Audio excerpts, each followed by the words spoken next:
मी शिवसेना तालुका प्रमुख अमोल लोके, माझे सहकारी विलास साळसकर यांनी जी काल पत्रकार परिषद घेतली आणि भाजपा युती संदर्भात त्याने जे आपले मत मांडलं वैयक्तिक, त्या संदर्भातच मी आज ही पत्रकार परिषद घेऊन बोलत आहे. माझे सहकारी विलास साळसकर आहेत, पण ते कशामुळे पराभूत झाले याचं आत्मपरीक्षण त्यांनी करणं गरजेचं आहे.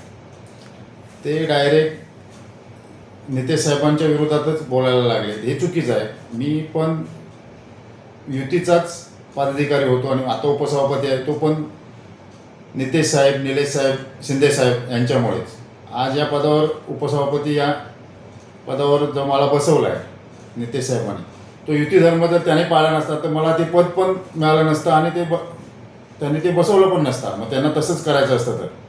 पण ते जे काय बोलतात ते चुकीचं आहे. त्याच्यासाठी मी आज ही पत्रकार परिषद घेऊन मी माझं मत मांडत आहे वैयक्तिक, की परत युती धर्मात आपल्यामुळे वितुष्ट निर्माण होईल असं त्यांनी वक्तव्य करू नये, ही माझी त्यांना विनंती आहे.